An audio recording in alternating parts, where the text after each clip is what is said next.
They told her she was digging her own grave. In a way, they were right, except it turned out to be everyone else's salvation. Montana Territory, autumn of 1887. The morning air carried the smell of dying leaves and frozen earth, that particular scent that tells anyone who has survived a northern winter that time is running out. Eleanor Dawson drove her pickaxe into the hillside behind the abandoned mining claim and felt the shock travel up through her arms, through her shoulders, into the base of her skull.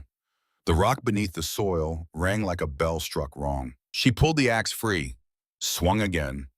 The hill resisted the way the world had been resisting her for the past 6 months, and like every other time, she refused to stop. Rusty lay 10 feet behind her, his golden coat dusted with fallen leaves, his brown eyes following every swing with the patient attention of a creature who has decided that wherever his human goes, he will go too. His tail swept the ground in slow, methodical arcs, brushing aside leaves that the wind kept pushing back. He had been Thomas's dog first. Now he was hers. That was how things worked when someone died. The living inherited not just property and debt, but love that had nowhere else to go. She was 4 swings into her rhythm when she heard the horse. Samuel Harlan, who owned the largest ranch in the valley and considered this fact sufficient qualification to offer opinions on everything, rode up on his bay mare and sat watching her for a full 10 minutes before speaking. Ellie knew he was there. She could hear the horse breathing, could feel Harlan's gaze on her back like a hand pressing between her shoulder blades. She kept swinging. Let him watch. Let them all watch. "You know there's no gold in that hill," he finally said. "Prospectors checked it years ago. Nothing but clay and rock." Ellie didn't stop. "I'm not looking for gold." "Then what are you doing?" "Building a home." The laugh came exactly as she'd expected it. Sharp, dismissive, the kind of laugh that men produced when they encountered something that didn't fit inside the small box of their understanding. Rusty raised his head and growled a low sound deep in his chest, and Harlan's horse shifted sideways. "A home in a hill. Ma'am, with respect, your husband left you that cabin not 200 yards from here. 4 walls, a roof, a fireplace. What more does a woman need?" Ellie stopped swinging. She turned and looked at Wade Harlan with eyes that had spent 6 months staring at things most people looked away from. The inside of an empty cabin at 3 in the morning. The place in a bed where a body used to be. The expression on a banker's face when he explains to a widow that her husband's debts now belong to her. "My husband is dead, Mr. Harlan. The cabin he built has walls so thin I can hear the wind laughing at me through every crack. Last winter I burned every stick of furniture we owned just to keep from freezing, and I still woke up with ice in my hair." She held his gaze. "This winter I'm going to sleep warm, and I'm going to do it underground where the cold can't reach me." Harlan shook his head slowly, the way men do when they've decided a woman has lost her mind, and there's no point in arguing. He gathered his reins, then paused as if remembering something. "One more thing, Mrs. Dawson. Judge Whitfield was asking about your land last week. Said mining claim rights need to be used for their proper purpose within 12 months, or the county takes them back." He looked at her not unkindly, but with the detached concern of a man watching someone walk toward a cliff. "I don't know the law, but you should know people are paying attention." He rode away without looking back. Ellie stood holding her pickaxe, sweat cooling on her skin. Harlan's words settling into her like stones dropped into still water. Whitfield. The name carried weight in this valley the way a storm cloud carries rain. She filed it away, picked up her axe, and swung again. The hill opened 1 inch at a time. Thomas Dawson had died in April, 3 days after the spring thaw revealed his body at the bottom of Crane's Ravine, where he'd fallen while checking trap lines in February. The search parties had given up after 2 weeks. The snow had been too deep, the terrain too treacherous, the odds too long. 20 men had volunteered for the search. By day 10, only 3 were still looking. Ellie had known he was dead by the end of the first week. She'd felt it the way you feel a change in barometric pressure, not through any specific sense, but through all of them at once, a shifting in the quality of the air, a heaviness that had nothing to do with weather. But she'd kept a candle burning in the window every night until the melt came, and 2 hunters found what was left of him wedged between rocks 40 feet below the trail he'd walked 100 times before. The funeral was brief. Reverend Moss spoke for 8 minutes about the fragility of life and the certainty of God's plan. Ellie sat in the front pew and thought about Thomas's hands. They had been large, rough with calluses, and always warm. On winter mornings before leaving the cabin, he would take her hands in his and hold them until the warmth transferred. Keep my heat till I get back, he'd say. It had been their ritual, their small daily covenant against the cold. He hadn't come back, and her hands hadn't been warm since. By May, the town had moved on to other concerns. Ellie was left alone with a cabin that leaked a dog that mourned and a piece of land nobody wanted because it was too far from water and too close to the mountains where the worst weather came from. She could have sold the claim and moved to town, could have found work as a seamstress or a cook or a laundress, could have traded her independence for the security of walls that someone else maintained. The respectable widows did this. The sensible widows did this. Ellie was tired of being sensible. Being sensible had meant not arguing when Thomas said he'd be fine checking those traps alone. Being sensible had meant trusting that a man who'd walked that trail 100 times could walk it 101. She had grown up in a mining family in Cornwall, England, where her father and 3 brothers spent their lives crawling through tunnels carved into the earth beneath the moors. She remembered the kitchen table on winter evenings, her father's face black with dust, his voice rough but alive as he described the world beneath the surface. Down in the deep shafts, he told them the temperature never changed. Cool in summer when the surface baked, warm in winter when the fields froze solid. Storms could tear the roofs off houses and flatten barns and kill livestock in the open pastures, but 200 feet below, a man could work in his shirt sleeves and never know. She had been 12 when her father first took her into the mine. Not deep, just the first 100 yards of the main shaft where the ceiling was high enough to stand and the walls glistened with moisture that caught her lantern light like scattered diamonds. She remembered the feeling with perfect clarity even now, 19 years later. The silence, the stillness, the strange absolute comfort of being wrapped in earth while the November wind howled impotently above. She had been 14 when the mine took him back. The collapse happened on a Tuesday during the afternoon shift. A support timber cracked, then another, and then 30 feet of tunnel ceiling came down like the fist of God and buried 4 men under 1,000 tons of Cornish clay. They recovered 3 of the bodies. Her father's was the one they never found. The family sailed for America 6 weeks later. Her mother never spoke of the mine again. Her brothers found work above ground and swore they'd never go below. And Ellie carried 2 truths inside her that pulled in opposite directions like horses hitched to the same post. The earth could save you. The earth could kill you. Both things were real. Both things were true. Thomas had laughed when she suggested building a root cellar their first year on the claim. "We're not moles, Ellie. We're people. People live above ground." He'd kissed the top of her head the way he did when he found her charming and wrong at the same time. She'd let it go. She'd let a lot of things go with Thomas because he was kind, because he was warm, and because arguing with a man who was certain he was right was like arguing with weather. But Thomas was dead, and the cabin he'd been so certain about had nearly killed her last winter. She spent the summer preparing. She read every book about mining and excavation that the Territorial Library possessed, all 3 of them, their pages soft with age and spotted with the fingerprints of men who'd come before her looking for different treasures.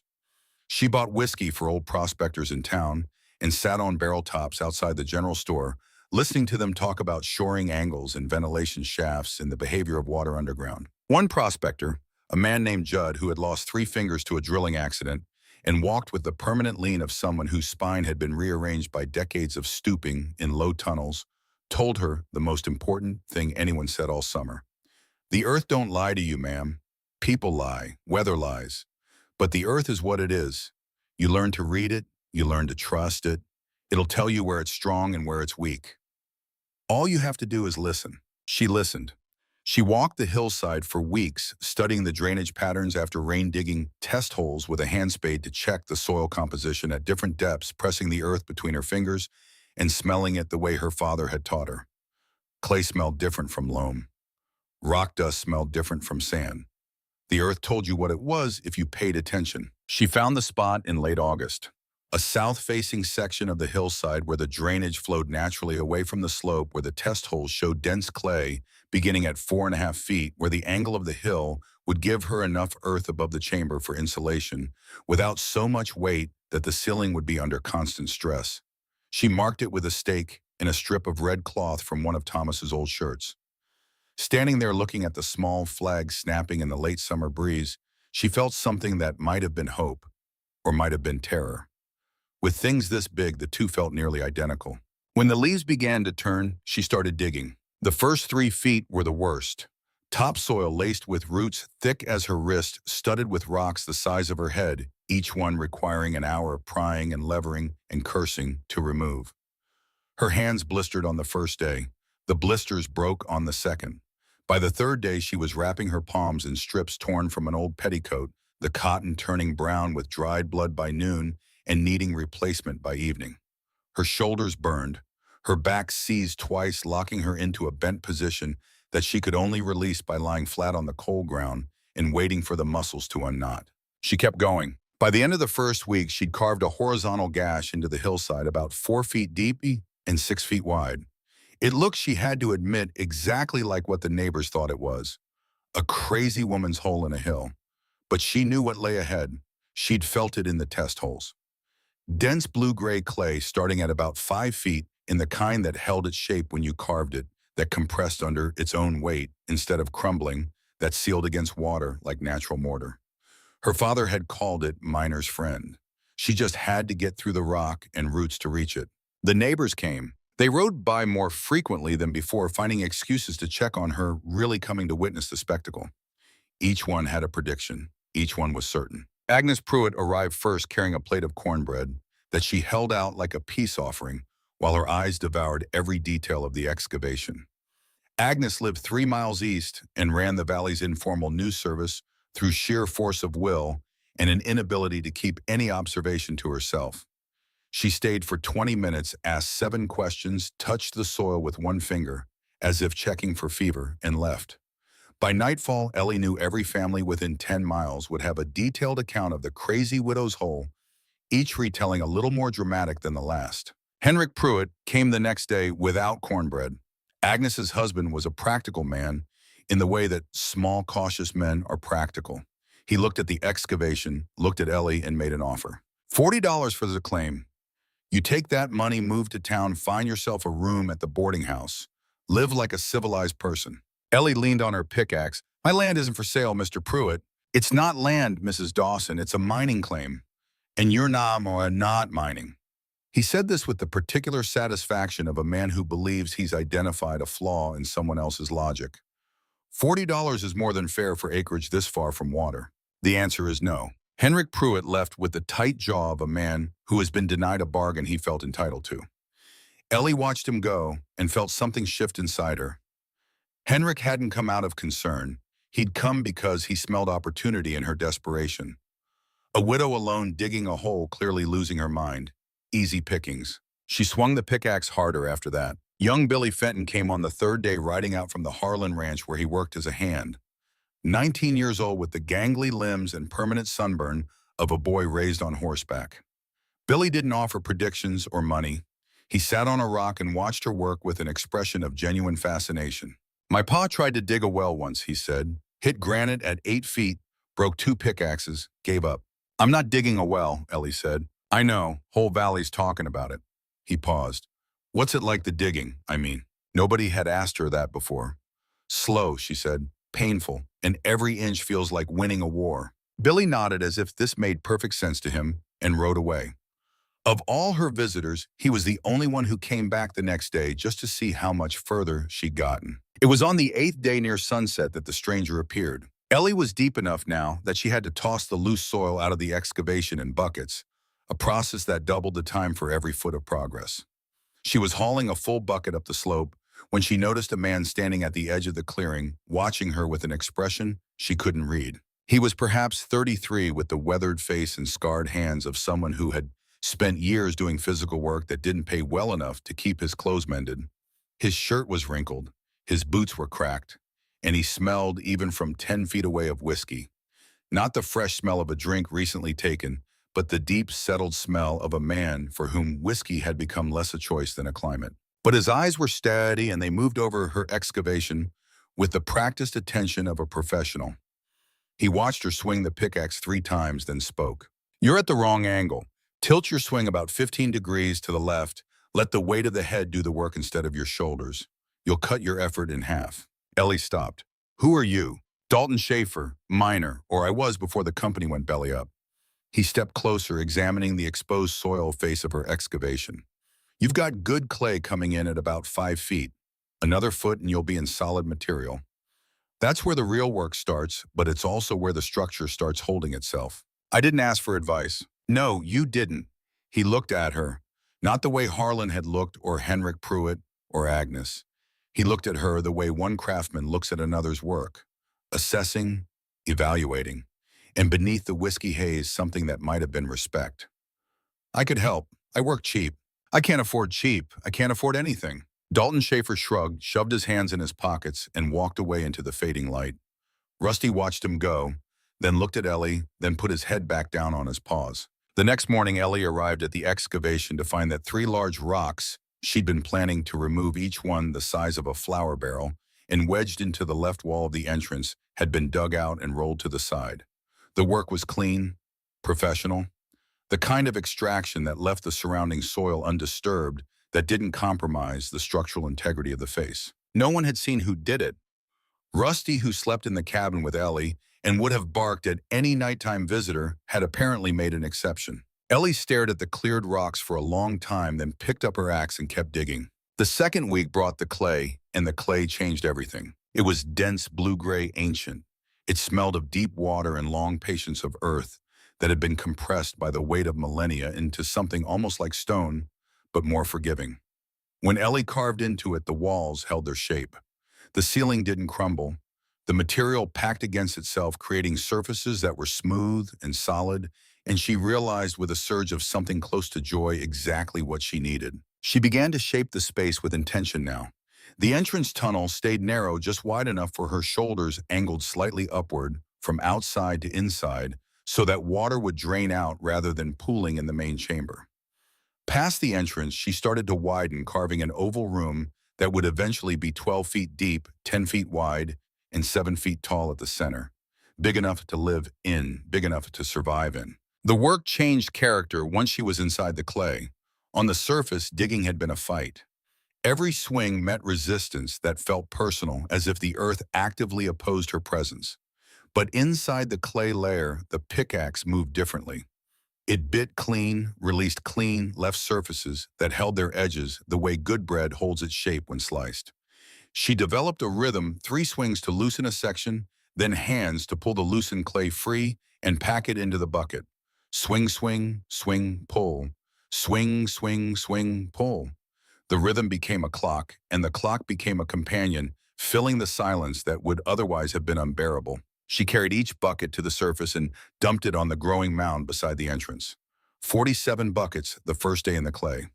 She counted because counting gave the work a structure that raw endurance couldn't provide, and because each number was a small victory that the next number could build on. At night, she returned to the cabin where the wind found its way through gaps that Thomas had always meant to seal and never had. She heated water on the stove, soaked her hands until the cracked skin softened enough to move without bleeding, then wrapped them in clean cloth and lay on the bed with Rusty curled against her legs. The dog's warmth was the only warmth in the cabin that didn't come from fire. And on the coldest nights, it was the difference between sleeping and lying awake, listening to her own teeth chatter. She talked to Thomas in the dark sometimes. Not prayers, not conversations, just statements directed at the empty space where he should have been. I got another 2 feet today. Or, the clay smells like the mines in Penwith. Or simply, I miss you, spoken to the ceiling, to the leaking roof, to the wind that carried her words away before they could settle anywhere. Rusty always lifted his head when she spoke, always looked at her with those patient brown eyes, always put his head back down without judgment. He was the only audience she needed. By the end of the second week, the oval chamber was taking shape. She could stand upright in the center and stretch her arms without touching the walls. The space had presence now, the particular gravity of an enclosed room that changes the quality of sound and light in a breath. When she lit a candle inside and stood at the entrance looking in, it looked less like a hole and more like a possibility. The shoring came next. She'd traded 3 months of butter and eggs to the sawmill owner for a stack of pine logs, and she spent 4 days cutting them to length with a cross-cut saw and fitting them into place. Vertical posts every 4 feet along the walls. Horizontal beams across the ceiling, notched at each end to lock into the posts like the interlocking fingers of clasped hands. The frame would hold even if the earth decided to settle, even if the weight above shifted, even if the worst happened. She was fitting the 5th ceiling beam when it happened. The crack was sudden, loud, a sound like a rifle shot in the enclosed space. The beam she'd just placed split along a hidden flaw, a hairline fracture invisible on the surface, and dropped 6 inches before the neighboring beams caught the load. Soil rained down, dust filled the air, and Ellie stood directly beneath, unable to move, unable to breathe. Her mind suddenly 15,000 miles and 17 years away, standing in a kitchen in Cornwall, while her mother screamed and a neighbor said the words, "Cave in," and 4 men and we can't reach them. Rusty barked from the entrance. The sound cut through the memory like a blade through rope. Ellie gasped, sucked in dust, coughed, and forced her hands to move. She braced the sagging section with a spare timber, working by feel because her eyes were streaming, and her heart was hammering so hard she could feel it in her teeth. She worked for 3 hours without stopping, removing the cracked beam, selecting a new one, testing it by striking it with a mallet, and listening to the sound. Her father had taught her this too. Good wood rang bright and sharp.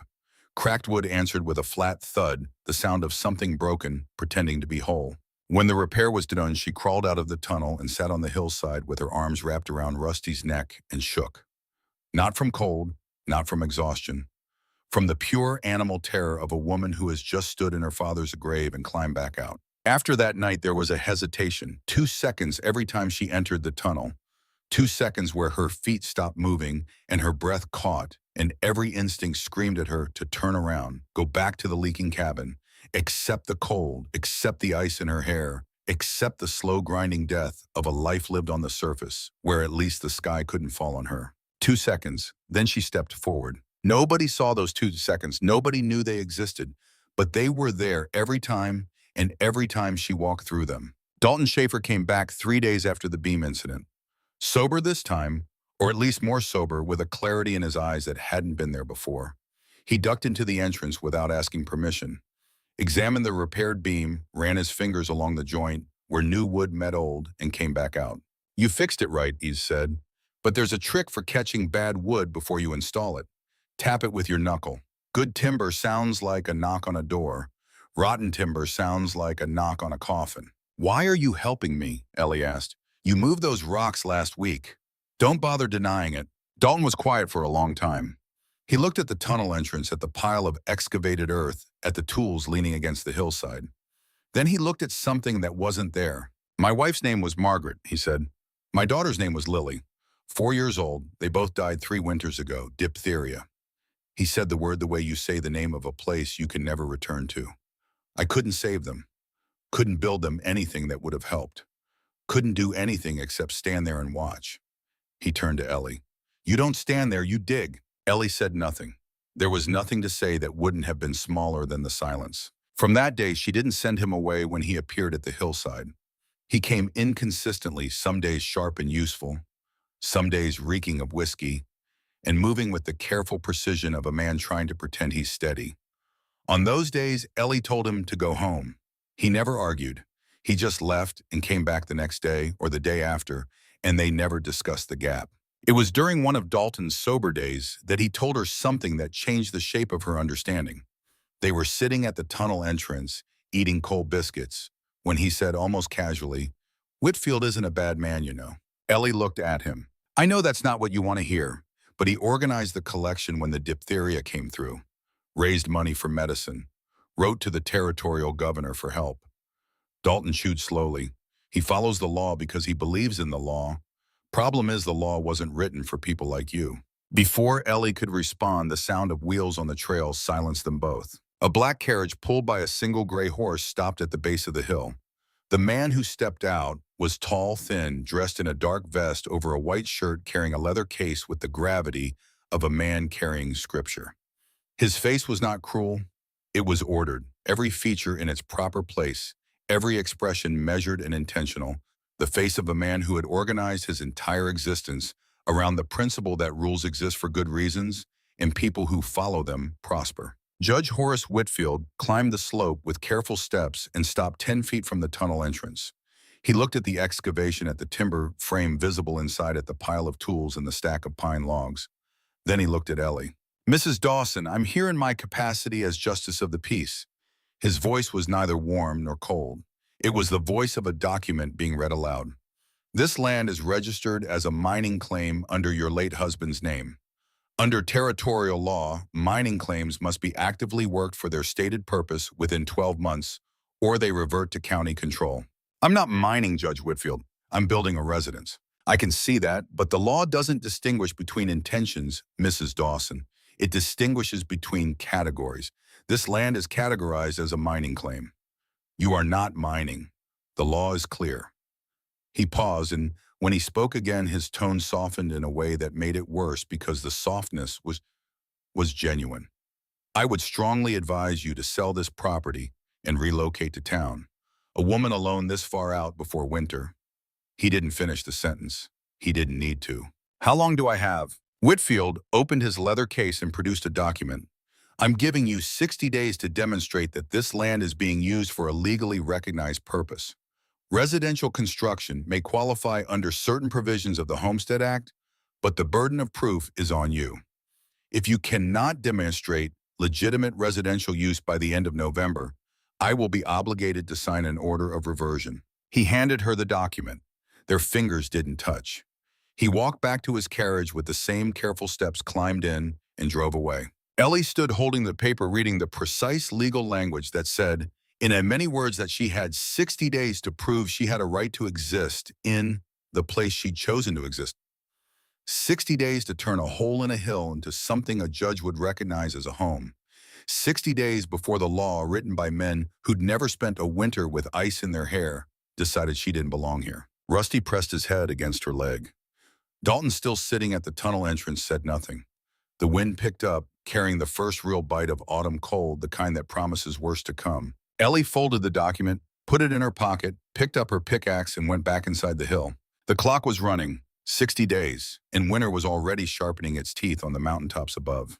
43 days. That was what remained when Ellie and Dalton began building the fireplace, and the number sat in her chest like a second heartbeat, constant and urgent, counting down toward a deadline that didn't care whether she was ready or not.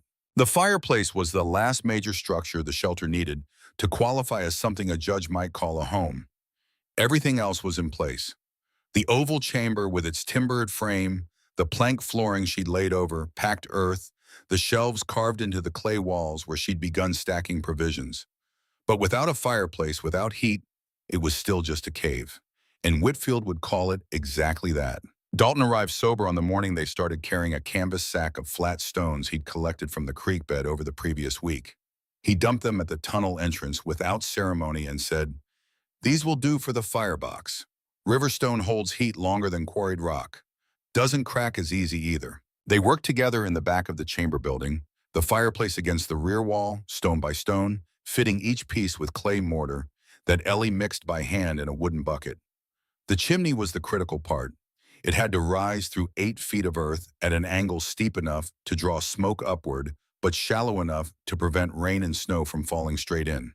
The design came from the old Cornish mine ventilation systems, where angled shafts kept air moving through hundreds of feet of tunnel without mechanical assistance. The physics were simple. Hot air rises. Give it a path, and it will follow that path with the reliability of water running downhill. Angle the path, and you create a natural draft that pulls fresh air in from the entrance and pushes stale air and smoke out through the top. It was elegant, ancient engineering invented by men who couldn't read but understood the behavior of air and fire with an intimacy that no textbook could replicate. They built the chimney in 2 days, lining the shaft with flat stones and sealing the joints with clay. When they finished, Ellie gathered kindling, arranged it in the small firebox, struck a match, and held her breath. The flame caught. Smoke curled upward, hesitated at the chimney mouth as if deciding whether to cooperate, then rose steadily into the shaft and disappeared. No backdraft, no pooling, just a clean vertical pull that drew the smoke up and away exactly as the design promised. 5 minutes later, standing outside on the hillside, Ellie looked up and saw a thin thread of white rising from the earth 20 feet above the tunnel entrance. The hill was breathing, a faint line of smoke against the gray October sky, barely visible, easily mistaken for mist. But it was real. It was proof. The shelter had lungs now. Dalton stood beside her, watching the smoke with an expression she hadn't seen on his face before. Something between satisfaction and grief, the look of a man remembering what it felt like to build something that worked. Looks like the hill's alive, he said quietly. Ellie almost laughed. It came up through her chest unexpectedly, like a bubble breaking the surface of still water, and she caught it just before it escaped. It would have been the first time she'd laughed since Thomas died. She wasn't ready for that yet, but she noted the feeling, filed it away, proof that something inside her was thawing too. That same week, Wade Harlan wrote out again. This time there was no smirk, no condescension. His face carried the particular tightness of a man delivering news he wishes he didn't have. Whitfield wrote to the territorial court in Helena, he said without dismounting, asking for a legal opinion on your claim status. If Helena backs him, it won't matter what you build down there. He'll have authority to sign the reversion order anytime. Ellie's hands went still on the pickaxe she'd been sharpening. Why are you telling me this? Harlan was quiet for a moment, looking out at the valley below. The Pruitt farm was visible to the east, its buildings small and vulnerable against the enormity of the landscape. His own ranch lay to the south, prosperous and sprawling, but even at this distance, Ellie could see the gap in the fence line where two calves had frozen to death during last week's early cold snap. Animals that should have been safe for another month. Animals that died because the cold had come faster than anyone expected. I lost two calves last week, he said, froze overnight in a pasture I've used for 20 years. Never lost an animal there before October. He looked at her. I'm starting to think you might know something the rest of us don't. He didn't apologize, didn't say he'd been wrong, but he'd ridden 3 miles to deliver a warning he could have kept to himself, and for Wade Harlan, that was as close to an olive branch as a man like him could manage. After he left, Ellie sat in the entrance of her tunnel and calculated. If Helena responded quickly, she might have weeks instead of days. If they responded slowly, the 60-day deadline still held. Either way, the window was closing, and the only thing she could control was the work. She worked faster. October turned, and the valley began to suffer. The early frost that had killed Harlan's calves was just the beginning. The Pruitt root cellar flooded after 3 days of cold rain, the water seeping in through cracks that Henrik had never bothered to seal, ruining half their stored vegetables for winter.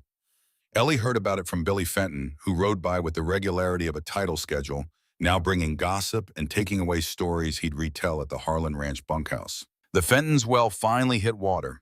Billy reported one afternoon sitting on his usual rock, while Ellie packed clay between the ceiling beams inside. But it tastes like pennies. Pa says there's some kind of mineral down there. Undrinkable. Spent 4 months digging for water he can't use. Billy watched her work for a while, his chin resting on his knee. He had stopped asking questions about what she was building. Now he asked questions about how. How did she know which clay would hold? How did she decide the angle of the entrance? How did she keep the air from going stale? Each question revealed a mind that was hungrier than his circumstances had allowed it to be, a 19-year-old ranch hand who should have been in a school somewhere, learning things that mattered, instead of chasing cattle across frozen pastures for a man who paid him barely enough to eat. You ever think about building one of these yourself? Ellie asked him once. Billy laughed, the open, uncomplicated laugh of someone who hasn't yet learned to hide what he feels. I don't own any land, Mrs. Dawson. Don't own much of anything, truth be told. You own a pair of hands and a brain that works.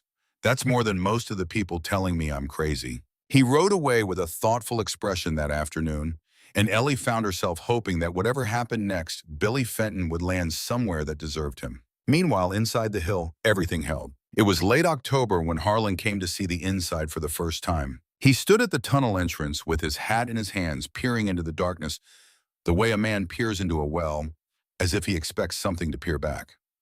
Ellie handed him a lantern. Mind your head at the entrance. Opens up once you're past the first section. He ducked through and disappeared. She could hear his boots on the plank floor, his breathing echoing off the curved walls, the small sounds a large man makes in an unfamiliar space. Then silence. A long silence that stretched until Ellie began to wonder if something was wrong. Good Lord! His voice came back muffled, hollowed by earth. When he emerged, the change was visible. The skepticism that had lived in his face since the first day, the faint amusement at the edges of his mouth, the slight elevation of his eyebrows that said he was tolerating foolishness out of neighborly obligation, all of it was gone, replaced by something rawer and more honest. It's warm in there, he said. Must be 15-20 degrees warmer than out here. 55 degrees, year-round at this depth. Harlan stared at her. You build a fireplace, underground. The chimney vents through the hillside. I could show you the diagrams if you're interested. Mrs. Dawson. He put his hat back on, adjusted it, took it off again. A man wrestling with words he wasn't accustomed to saying. I owe you an apology. When you started this, I thought... He stopped. I was wrong. This is something else entirely. He rode away slowly, looking back twice before he disappeared around the bend. Ellie permitted herself a small nod. Then she went back inside to finish installing the bed frame she'd been working on. There was no time for satisfaction. Satisfaction was a luxury that came after the deadline, if the deadline didn't come for her first. November arrived carrying snow on its shoulders, and the snow brought visitors of a different kind. Agnes Pruitt appeared first, her earlier role as the Valley's chief gossip conveniently forgotten, asking if Ellie might share the plans for the ventilation system. The Pruitt farmhouse chimney had collapsed under the weight of wet snow, and the family was burning fires in the kitchen stove with all the windows cracked open, filling the house with cold air to keep from filling it with smoke. Ellie handed over the diagrams without comment. Agnes took them, glanced at Ellie, opened her mouth as if to say something, then closed it and left. Whatever she'd been about to say, whether it was thanks or apology or explanation, died somewhere between intention and utterance. Henrik came the next day, hat in hand for the first time in Ellie's memory, asking to buy firewood. Their own supply had gotten wet when the woodshed roof leaked, and wet wood produced more smoke than heat, a slow suffocation disguised as warmth.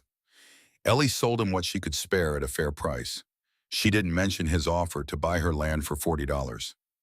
She didn't need to. The fact that he was standing at her door needing what she had said everything that needed saying. Then came the day that changed everything, though Ellie didn't know it yet. The courtroom in town was a single room above the general store, accessible by an exterior staircase that groaned under the weight of anyone heavier than a child. 12 wooden chairs faced a raised desk where Judge Whitfield sat with the legal documents arranged before him in precise rows, each paper aligned with its neighbor, as if even the angles of paper corners were subject to his sense of order. Ellie arrived alone. She wore her cleanest dress, which was not very clean, and carried a rolled bundle of papers under her arm. Her hands were still rough and scarred from the digging, the skin cracked along the knuckles, the nails broken short. She did not try to hide them. The room was half full. Agnes and Henrik Pruitt sat near the back. Billy Fenton leaned against the wall by the door, too restless to sit. A clerk from the territorial land office in Helena sat to Whitfield's left, a thin man with spectacles and the permanently exhausted expression of someone who spent his life reading documents nobody else cared about. Ruth Adler, who owned the general store below and had presumably walked up the stairs from her own shop, sat in the last row with her hands folded in her lap. And Wade Harlan, who Ellie had not expected, occupied a chair in the middle of the room with his legs stretched out and his hat on his knee. Whitfield called the proceeding to order with a single tap of his knuckle on the desk. This hearing concerns the land use status of the mining claim registered to the late Thomas Dawson, currently occupied by his widow Eleanor Dawson. He spoke without notes, the facts arranged in his memory with the same precision as the papers on his desk. Under Section 7 of the Territorial Land Code, mining claims must be actively developed or for mineral extraction within 12 months of registration or face reversion to county control. Mr. Dawson registered this claim 14 months ago. No mining activity has been conducted. Mrs. Dawson has instead undertaken construction of a subterranean structure whose purpose is in dispute. He turned to the Helena clerk. Mr. Farnham, your assessment. The clerk adjusted his spectacles. The law is specific, oh, Your Honor. Mining claim rights exist in a separate legal framework from homestead rights. The Homestead Act permits residential development on agricultural land, but mining claims carry different obligations and different protections. The distinction is categorical, not interpretive. Whitfield nodded and turned to Ellie. Mrs. Dawson, you may present your case. Ellie stood. She unrolled her papers on the table nearest the judge's desk and spread them flat. Floor plans, cross-sections, the chimney design, measurements and annotations in her own handwriting, precise and unadorned. Her hands, she noticed, were not shaking. She had expected them to shake.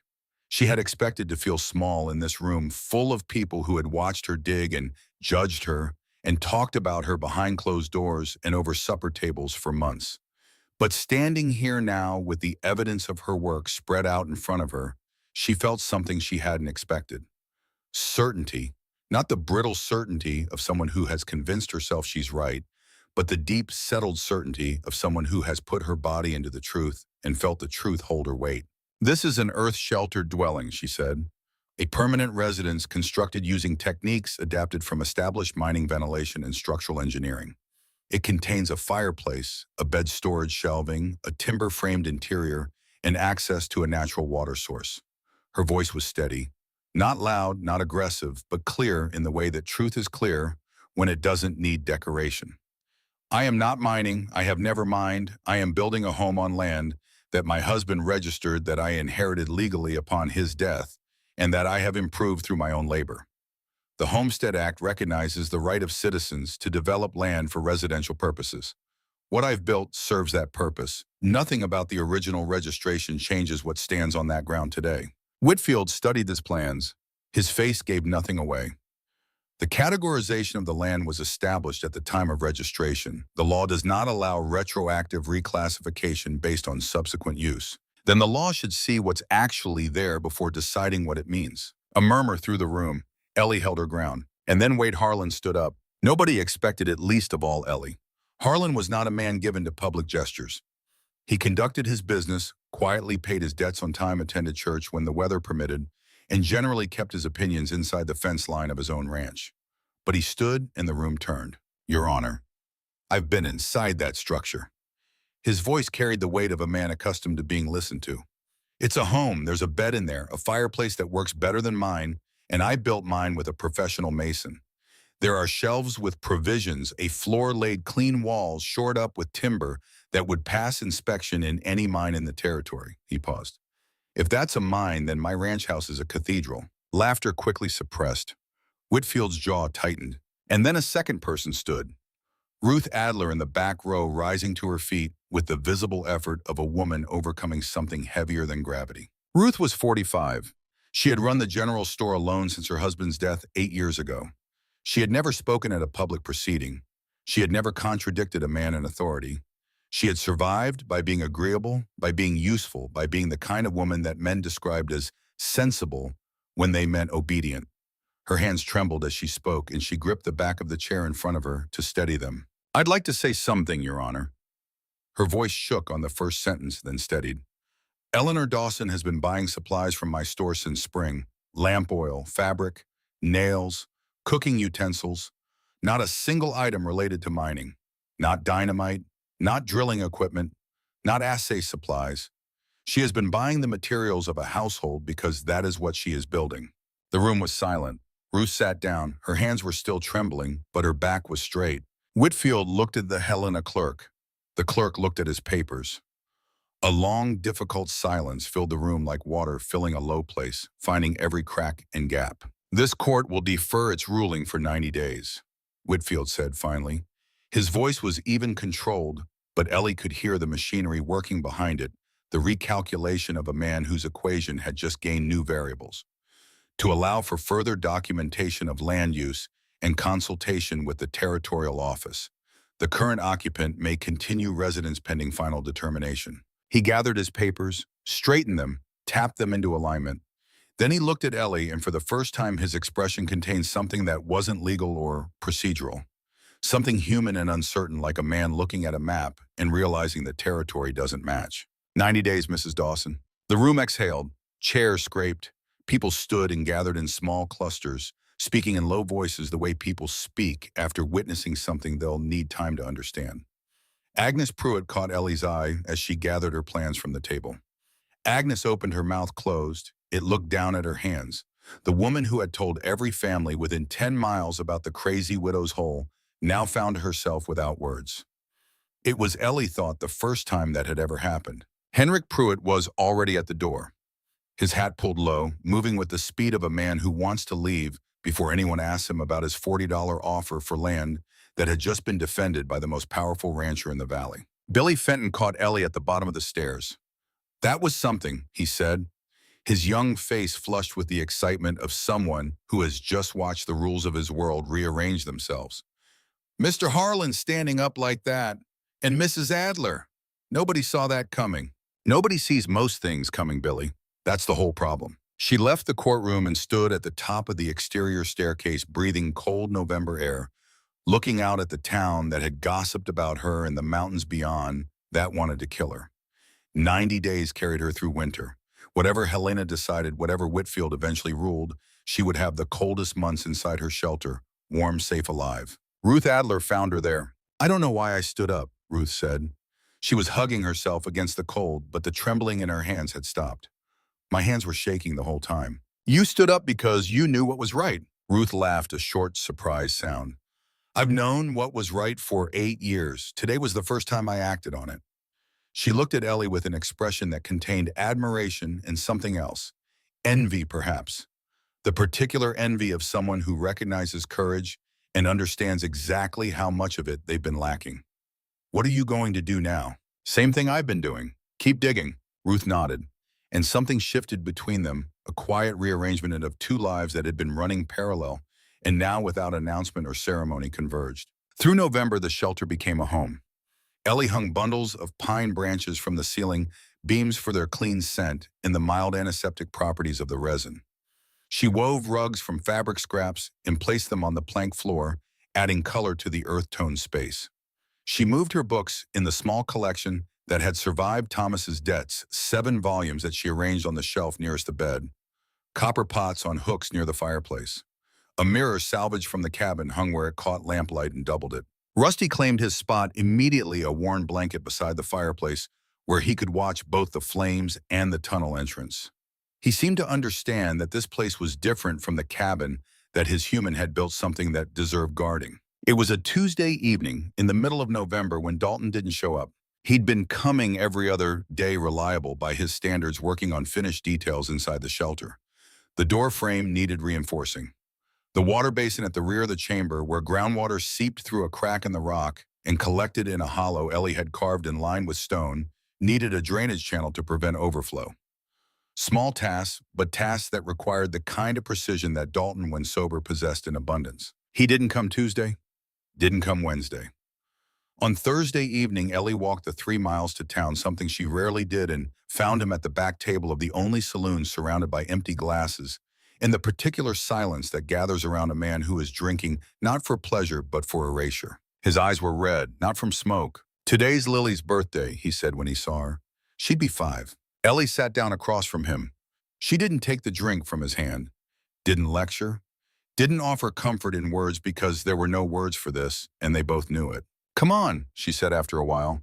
"I'll walk you home." They walked through the cold dark, their breath-making clouds that dissolved into the stars. Halfway back, Dalton stopped walking and said something that landed in Ellie's chest like a stone thrown through a window. "You're building yourself a shelter. Good for you. But what are you sheltering from, Ellie? From winter? Or from the fact that you're just as alone as I am and you're afraid to admit it?" She didn't answer. Couldn't answer.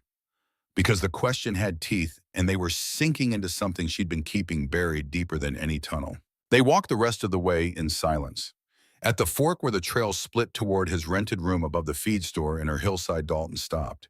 He swayed slightly, but his eyes were focused, the whiskey having burned through to something raw and honest underneath. "I'm sorry," he said. "That wasn't fair." "Fair doesn't matter. The question matters." He looked at her for a long moment, the moonlight turning his face into a study of shadow and bone. "For what it's worth," he said, "I think it can be both.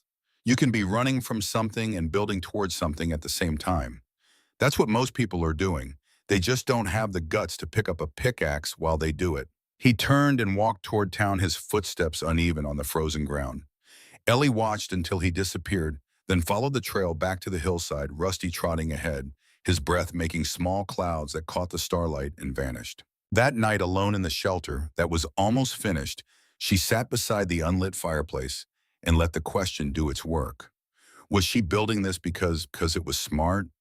Or because she couldn't stand the emptiness of the cabin, where Thomas's absence filled every corner like smoke? Was it survival or escape? And in the silence, with Rusty's breathing, the only sound, she found herself traveling backward to a place she'd been avoiding. Not to Thomas's warmth, which she'd already mourned. Not to the morning he left, which she'd already regretted. But to their last argument. The night before he went to check the traps she'd told him not to go. The snow was too deep. The trails would be icy. He could check them in a week when conditions improved. Thomas had smiled. "You worry too much, Ellie. I've walked that ridge 100 times. She hadn't pushed, hadn't insisted, hadn't stood in the doorway and said, "No, you are not going." Not tomorrow, not in this weather, not while I'm alive and to stop you. She'd let him kiss her forehead and say goodnight, and in the morning he was gone, before she woke his side of the bed still warm, his boots missing from beside the door. She should have held him back. She should have been the immovable object that his unstoppable stubbornness crashed against. She should have fought for him the way she was fighting for this shelter with every ounce of will she possessed. I should have kept you home, Thomas, she whispered into the dark. Rusty lifted his head, looked at her, put his head back down. She didn't sleep that night, but when morning came gray and cold, she built a fire in the fireplace and watched the smoke rise through the chimney and curl out of the hillside above. The fire worked. The chimney drew. The warmth spread through the chamber in slow, steady waves, pushing the coal back into the walls where it belonged. Whatever her reasons for building this place, the warmth was real. The shelter was real. And real things didn't need justification. They just needed to exist. She moved in on the winter solstice, the longest night of the year. She carried her bedding, her cookware, her books, and her dog through the tunnel entrance and closed the heavy oak door behind her against the wind. The fire was already burning. The chamber held its warmth the way a cupped hand holds water completely without leaking. She slept that night more deeply than she had since April. Rusty curled at the foot of the bed. The wind screamed above, impotent, unable to reach them. And somewhere in her dreams, she heard Thomas laugh, not cruelly, not dismissively, but with the surprised delight of a man who has been proven wrong about something wonderful. December passed in quiet industry.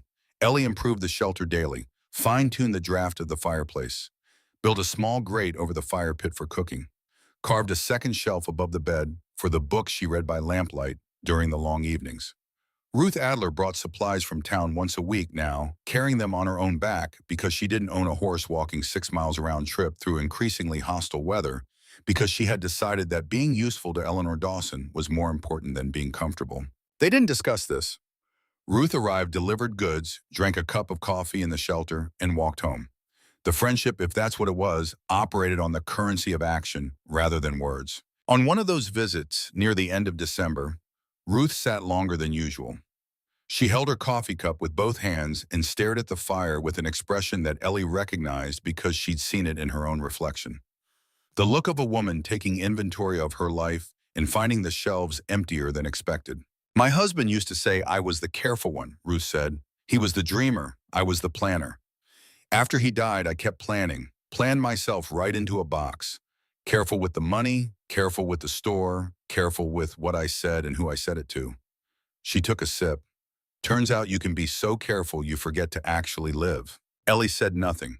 Some confessions need silence the way seeds need soil. What you did, Ruth continued, standing up in that courtroom building this place while everyone told you not to. That's not reckless. That's the opposite of reckless.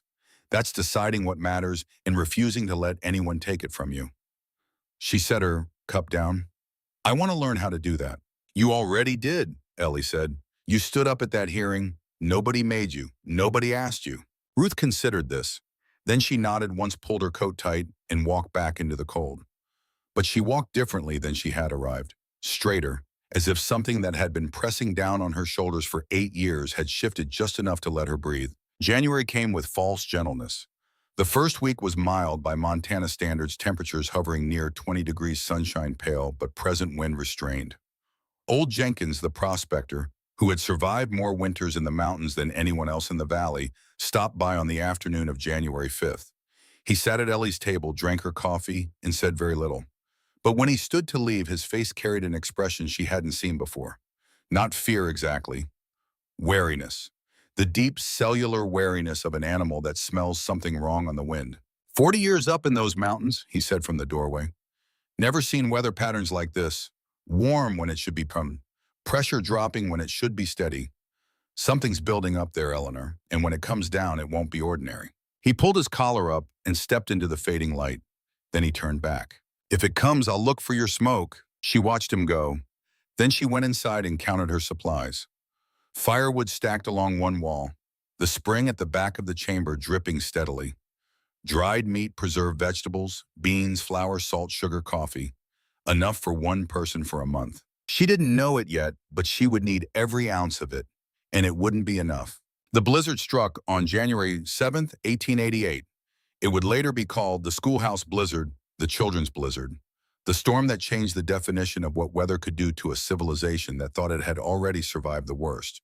It would kill more than 300 people across the northern territories, many of them children caught between school and home when a warm January afternoon turned in the space of minutes into a howling white apocalypse. Ellie experienced the storm's arrival as a sound, a low moan that built from the north, rising in pitch and volume until it became a roar that seemed to come from everywhere at once, from above and below, and inside the walls, a sound so immense that it stopped being sound and became pressure, became weight, became a physical force that pressed against the oak door of her shelter like a living thing demanding entry. She fed the fire. She lit the lamp. She sat in the chair she'd built from salvaged lumber and opened a book, and she read while the world above tried to tear itself apart. The temperature outside plummeted. She couldn't see a thermometer, but she could feel it in the quality of the cold that seeped around the doorframe, a cold so intense it seemed to have texture, seemed to crackle at the edges like something crystallizing. Inside the chamber held steady. The fire burned. The earth wrapped around her like a fist that refused to open. She cooked. She slept. She talked to Rusty about everything and nothing, the sound of her own voice a lantern held against the darkness of isolation. She lost track of time in the unchanging lamplight of her underground world. On the third morning, or what she believed was morning, she heard something that wasn't wind. Pounding. At her door. Rhythmic, desperate, human. She reached for the rifle Thomas had left above the mantel. Approached the door. Pressed her ear against the oak, and heard beneath the howling a voice so thin and broken it barely qualified as sound. "Please, we saw the smoke from your chimney. Please let us in." Ellie opened the door and the storm tried to follow. 3 figures stood in the entrance tunnel, so encased in snow and ice that they had stopped looking human and started looking like something the earth itself had formed and then rejected. 2 adults, a child between them, clutched in forearms, motionless. Behind them, the world had been erased. A wall of white so dense and absolute that it wasn't weather anymore. It was obliteration. And the child was not moving. "Get inside now." Ellie seized the nearest figure by the arm and pulled. The body was stiff, resisting not from will but from cold, the muscles locked beneath layers of frozen clothing that had become armor against movement rather than protection against weather. The second adult stumbled forward, and between them the child hung suspended, arms locked around her mother's neck, face buried silent. They collapsed on the plank floor, and the door swung shut behind them, but not before the storm reached inside and raked the chamber with a blast that dropped the temperature 10 degrees in 3 seconds. Ellie threw her weight against the oak, and the wind screamed through the narrowing gap until the latch caught, and silence, relative silence, returned. Not silence. Shaking. 3 bodies on her floor, convulsing so violently that the planks rattled against the packed earth beneath. The man's teeth chattered with a sound like gravel being shaken in a tin cup. The woman made no sound at all, her eyes squeezed shut, her arms locked around the child, her lips the color of a bruise 3 days old. The child. Ellie knelt. The girl was perhaps 6, her face white, her eyes closed, her body motionless against her mother's chest. No shaking, no shivering. That was worse. Shivering meant the body was still fighting. Stillness meant it had started to give up. Ellie placed her hand on the child's cheek. Cold, but not the cold of death. Not yet. The skin had a faint resilience, the barest trace of warmth beneath the frozen surface, a candle flame seen through heavy fog. Then the girl's eyes opened, slowly unfocused, traveling across the ceiling beams until they found the fire. And she made a sound that Ellie would remember for the rest of her life, a sound that was neither cry nor word, but something older than language. The sound of a creature recognizing safety after believing safety no longer existed. Ellie worked with the efficiency of someone who has rehearsed a crisis in her mind without knowing she was rehearsing it. Blankets first stripped from her own bed, hot water from the kettle she kept simmering on the grate, then broth warm and salted spooned into mouths too frozen to chew. She peeled away their outer clothing, the coats and scarves that had become shells of ice, and replaced them with quilts and dry wool wrapping, each body the way you wrap a wound tight and complete. 6 hours passed before any of them could form words. "The wind took our roof," the woman's voice was raw, scraped hollow. "Just peeled it off. The walls came down after that." She was Mrs. Caldwell. Her husband slumped against the wall with his hands held out toward the fire, His fingers waxy and pale, was Mr. Caldwell. The child was Emma. "We saw your smoke," Mr. Caldwell said. His voice cracked on the second word. "Didn't know where else to go. Everyone else was too far. We never would have made it anywhere else." "How did you know about this place?" Mr. Caldwell tried to smile. The expression managed only a brief appearance before exhaustion pulled it under. "Everyone knows about the widow who dug herself into a mountain." He paused. "Doesn't seem so crazy anymore." Ellie looked at her shelter. 12 by 10 feet, built for one woman and one dog. Now holding 5 living creatures, 3 of whom had been minutes from death. "No," she said. "I suppose it doesn't." The Caldwells were the first. They were not the last. Billy Fenton arrived on the second morning for crawling through the tunnel on his hands and knees because he no longer had the strength to walk upright.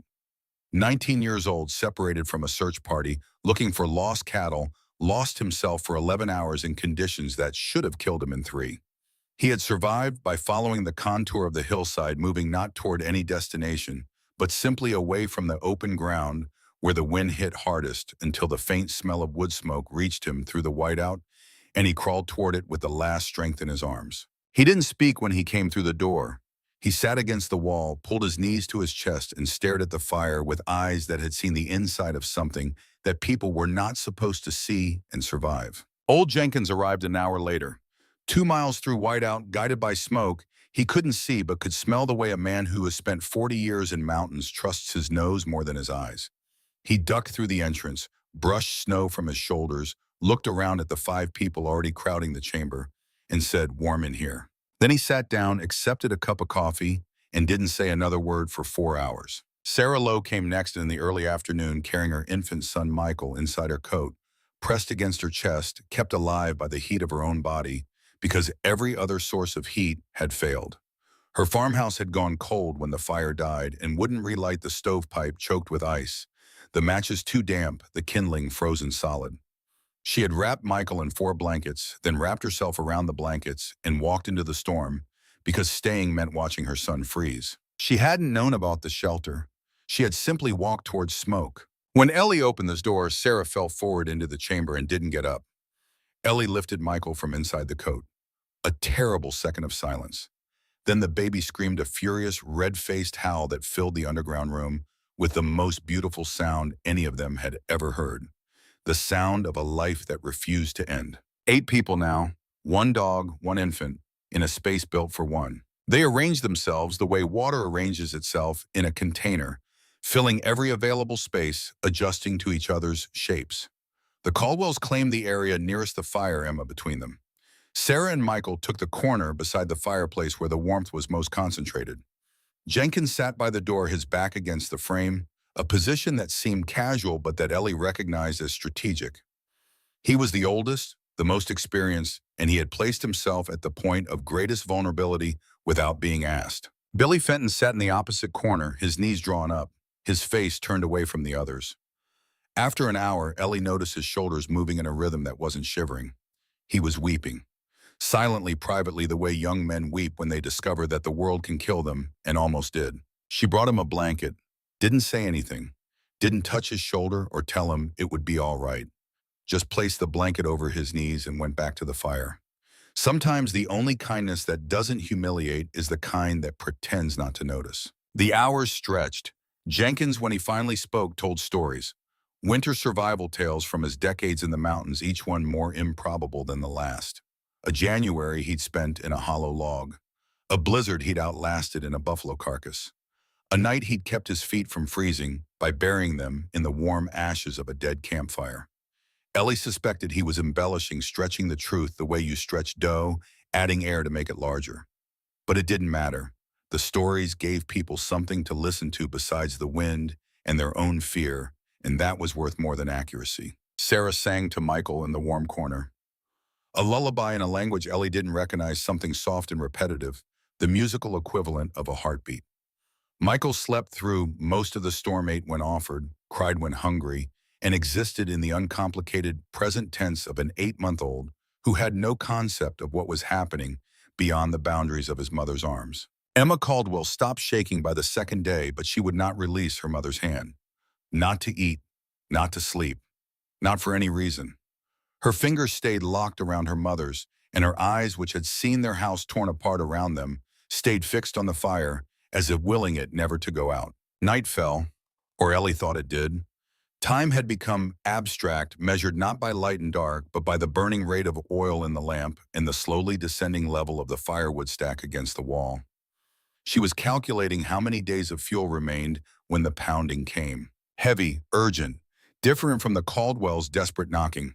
This was the sound of a large man hitting wood with the flat of his hand. She opened the door and Dalton Schaefer fell through it, half frozen and wild-eyed, dragging behind him a body that wasn't moving. Found him on the main road, Dalton gasped. His face was crusted with ice, his eyebrows white, his lips cracked and bleeding. Carriage overturned, horse dead. He was crawling. Ellie looked at the man on the floor. Tall, thin, dark vest over a white shirt now torn and soaked. A face she recognized, though it took a moment, because she had never seen it without its careful composition, its measured expressions, its architectural certainty. Judge Horace Whitfield lay on the floor of Eleanor Dawson's underground shelter. Unconscious, his fingers the color of candle wax, his breathing shallow and irregular. His life held in the hands of the woman whose land he had tried to take. The room went still. Everyone knew. The Caldwells knew. Jenkins knew. Billy Fenton, who had stopped crying and was watching from his corner, knew. They all knew who this man was and what he had tried to do, and they all looked at Ellie and waited. She looked at Whitfield, at his white fingers, at his blue lips, at the shallow rise and fall of his chest, each breath a negotiation between life and the cold that was trying to end it. She looked at him the way she had looked at Emma Caldwell 2 days ago, assessing not history or grievance, but the simple, urgent arithmetic of survival. Put him by the fire. Dalton lifted Whitfield and carried him to the warmth. Ellie wrapped him the same way she'd wrapped the others. Blankets, hot water, broth spooned between lips that could barely part. The same hands that had dug the shelter Whitfield tried to destroy now worked to keep him alive inside it. Nobody spoke about this. Nobody needed to. Dalton, after laying Whitfield down, slid to the floor against the far wall and sat breathing hard, his chest heaving, his frozen coat cracking as he moved. Ellie brought him water. "You came to find me," she said, not a question. "Wanted to make sure you were all right." He drank. "Found him on the way. You could have left him." Dalton looked at her. "So could you. 10 people. 1 dog, 1 infant, in a space built for 1. They slept in shifts, 3 or 4 at a time on the bed and floor, while others sat against the walls. Ellie kept the fire burning around the clock, feeding it with measured portions of wood, rationing the fuel, the way a captain rations water on a becalmed ship. Dalton took the night watch, positioning himself at the door with a blanket over his shoulders and his eyes open. "Why won't you sleep?" Ellie asked him during the second night, when the others were down and the fire had settled into a low, steady burn. "When Margaret and Lily were sick, I slept. Every night. They were dying in the next room, and I slept because the doctor said there was nothing I could do, and I believed him." He adjusted the blanket. "Tonight there are people who need protecting. I can stay awake for that." On the third day, Ellie counted the remaining supplies and felt something cold that had nothing to do with the weather settle into her stomach. The flour was enough for 2 more days of thin porridge. The dried meat was gone. The beans could stretch to 1 more meal if she thinned them with water. Coffee was nearly out, and while coffee wasn't survival, it was morale, and morale was the only thing keeping several of these people from coming apart. She said nothing to the group, but Dalton saw her counting. Their eyes met across the dim room, and the conversation happened in silence. "How long?" he murmured that evening, while Jenkins told a story loud enough to cover whispered words. 2 days, maybe 3 if we cut portions now." He nodded. "Then we cut portions now. Tell them it's easier on the body to eat light when you're recovering from cold exposure." It wasn't true, and they both knew but it was plausible, and plausibility was all they needed. Jenkins knew too. Ellie saw him watching her divide the portions, saw the calculation in his old eyes, the understanding that comes from decades of experience with deprivation. He said nothing, but when his portion was served, he ate half, then held the rest out to Emma Caldwell. "My stomach's not what it used to be," he said. "Can't handle a full meal anymore." Emma took the food. Jenkins caught Ellie's eye, and between them passed an acknowledgement that required no words. The old protect the young. That was how it worked. That was how it had always worked. Whitfield regained consciousness 8 hours after Dalton carried him in. He opened his eyes slowly, the way a man surfaces from deep water, ascending through layers of confusion before breaking into clarity. He looked at the ceiling beams, the earthen walls, the fire, the circle of faces watching him, and then Ellie kneeling beside him with a cup of warm water. He knew where he was. She could see the recognition arrive, could see it move through his face the way weather moves across a landscape, changing everything it touches. He looked at her for a long time. Then he spoke, and his voice was barely audible. "Why?" "Because this is my home," Ellie said. "And in my home, nobody freezes to death." Whitfield closed his eyes. A line of moisture tracked down his temple. He didn't wipe it away. Through the hours that followed, Whitfield said almost nothing. But he watched. He watched Ellie distribute the dwindling food with absolute fairness, each person receiving exactly the same amount regardless of who they were or what they had done. He watched her check Mr. Caldwell's fingers, gently manipulating the joints to maintain circulation. He watched her calm Emma with a story about Rusty as a puppy, inventing details that made the girl smile for the first time in 3 days. He watched her do what she had always done, the thing that had driven her to pick up a pickaxe and swing it into a hillside while the whole valley called her crazy. She took care of things. She built what was needed. She kept people warm. Late on the third night, he spoke again, quietly only to Ellie while the others slept or pretended to. "My house in town lost its roof the first day. Tin sheets peeled right off. I left for Helena because I thought the road south would be safer than staying." The admission hung in the air between them. The man who had told Ellie that a woman alone shouldn't stay out here before winter, that she should sell her land and move to town, had nearly died because he fled town in a carriage, while the woman he'd tried to displace survived in the shelter he'd tried to demolish. Ellie poured him more water. "Drink this. You need fluids." She didn't say anything else. She didn't need to. The shelter said it for her. The warmth said it. The 10 people breathing inside a hillside while 300 others died in the white emptiness above said everything that words would only diminish. The wind stopped on the morning of January 10th. Ellie knew it had stopped because she woke to silence, and silence after 3 days of unbroken roaring was the loudest thing she had ever heard. She lay still for a moment, listening to the absence, then rose and walked to the door. She opened it onto a world she didn't recognize. The snow was drifted 15 feet high in places, sculpted by 3 days of wind into formations that looked designed rather than natural, as if the storm had been an artist working in a medium that only existed for the duration of its fury. The sky was blue deeply, almost violently blue, the specific blue that follows catastrophe, beautiful and indifferent. One by one, her refugees emerged. They stepped into the sunlight and stood blinking, breathing, looking at what the storm had done to the world they remembered. "My God," whispered Mr. Caldwell. Nobody else spoke. There was nothing to say that the landscape wasn't already saying. Whitfield was the last to leave. He stood at the entrance, dressed in the dry clothes Ellie had given him, his recovered coat brushed clean. He didn't look at her at first. He looked at the valley, at the buried fences, and the shapeless drifts where houses should have been visible and weren't. Then he turned. "The case will be dismissed, Mrs. Dawson. I'll reclassify the land myself. Residential use, not mining claim."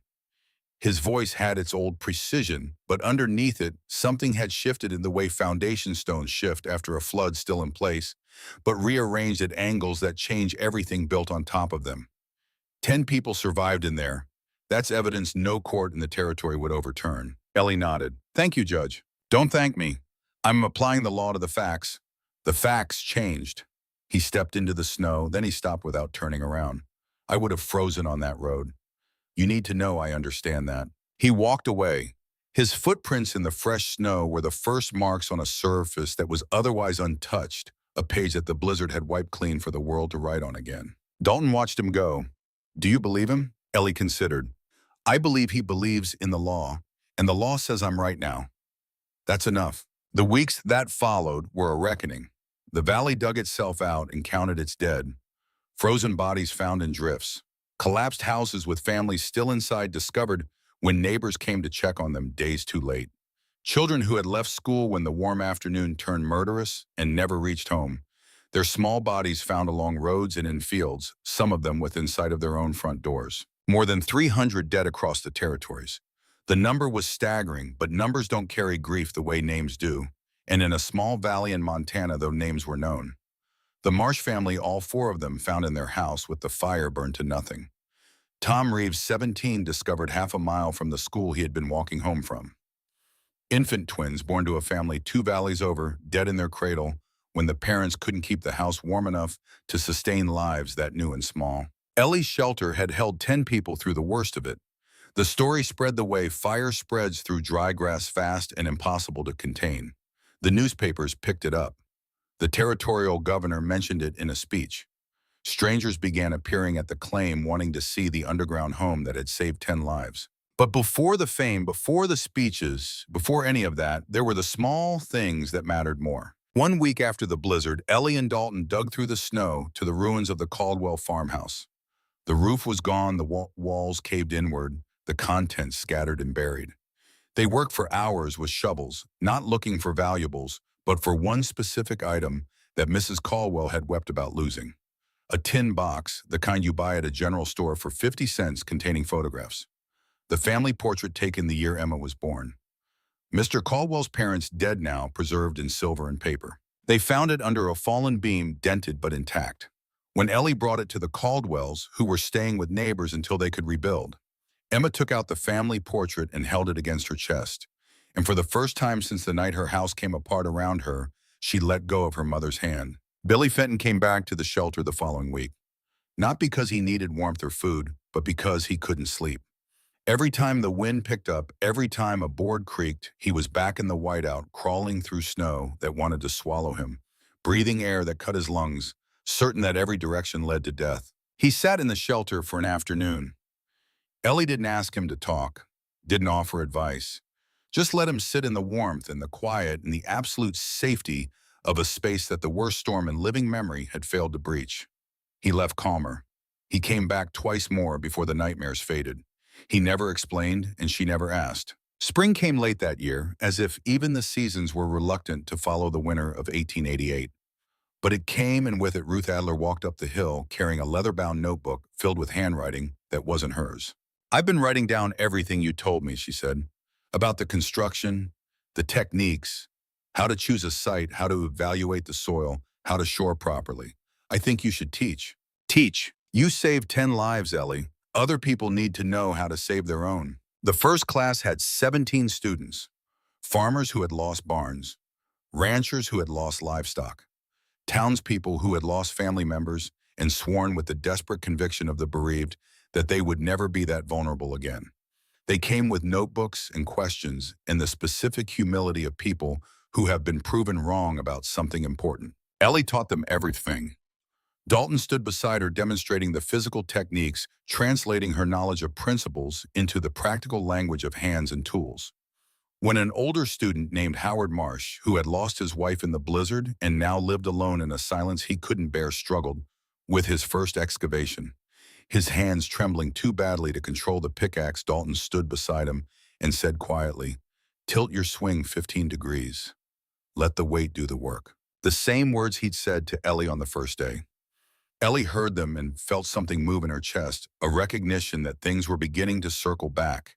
That knowledge was traveling the way it was supposed to travel, outward from one person to the next, each hand passing it to another hand, each voice carrying it further from its origin. By autumn, 8 new shelters stood in the valley. By the following spring, 20.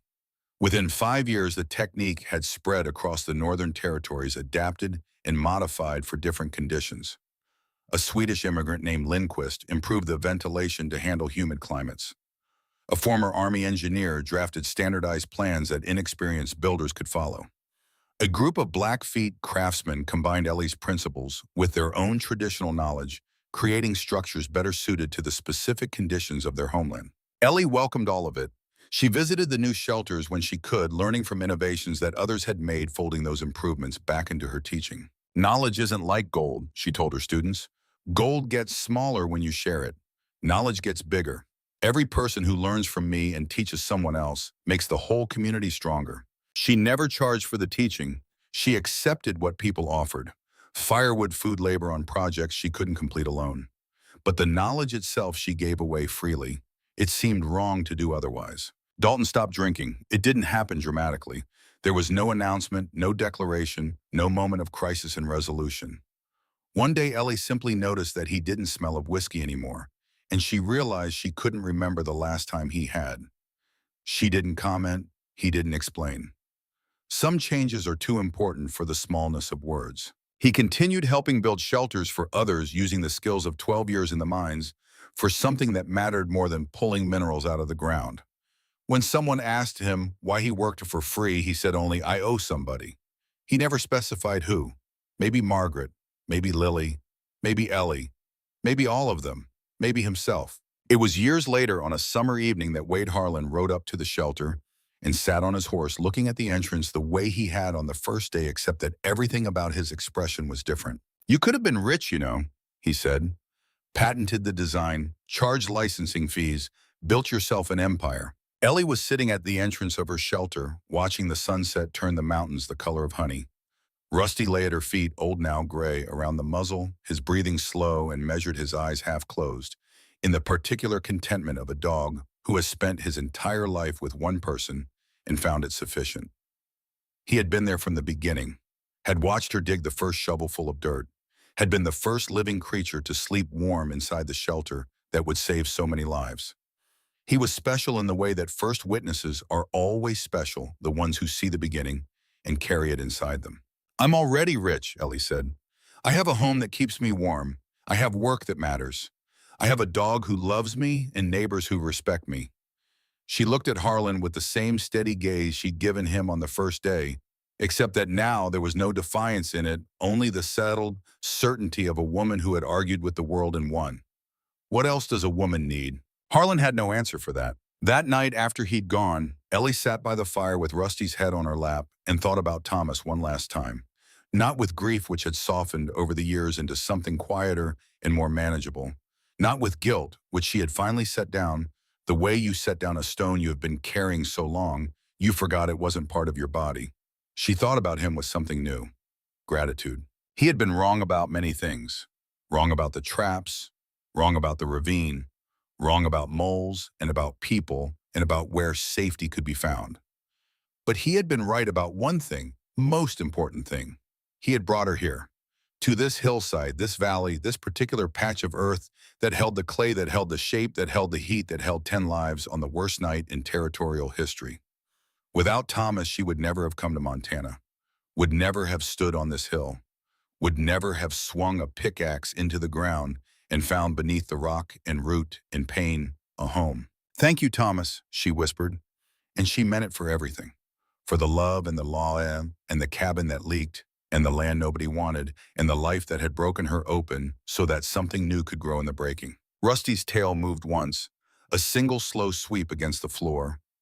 Then he slept, and she slept, and the fire burned on. Eleanor Dawson lived in her underground shelter for another 37 years. She died in the winter of 1924 at the age of 68 in her sleep in the bed she had built with her own hands in the room she had carved from a hillside while the whole world told her she was wrong. She died warm. Rusty had been gone for many years by then. She had buried him at the top of the hill in a small grave beside the chimney vent where the smoke from her fire rose and dissolved into the mountain air. She'd gotten other dogs after him, had loved them and lost them and loved again, because that was what you did with love. You didn't bury it with the dead. You gave it to the next living thing that needed it. But Rusty had been first. Rusty had been there when it was just a woman and a pickaxe and a hill that didn't want to open.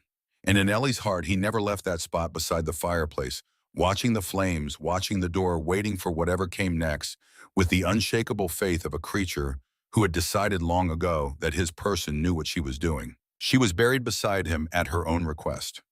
The grave marker was simple, cut from local stone by a mason who had been one of her students. Eleanor Dawson, 1856 to 1924. She dug deep and found warmth. The shelter still stands today. The Historical Society maintains it, replacing timber as it ages, keeping the entrance clear, preserving the chamber exactly as Ellie left it. Visitors can walk through the entrance tunnel, duck through the timber-framed doorway, and stand in the oval room where 10 people survived the worst blizzard in territorial history. The fireplace still works. The spring still seeps through its crack in the rock and collects in the basin she carved more than a century ago. The earthen walls still hold their temperature steady and unchanging while the seasons rage and relent above.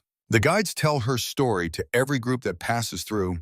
They explain the engineering and the history, the woman who was mocked for digging a hole and ended up saving a community.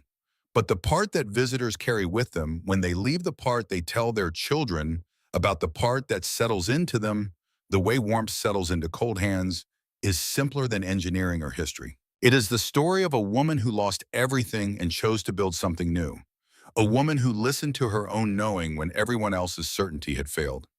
A woman who swung a pickaxe into a hillside while the neighbors laughed and the law threatened and the winter sharpened itself on the mountains above. They told her she was digging her own grave.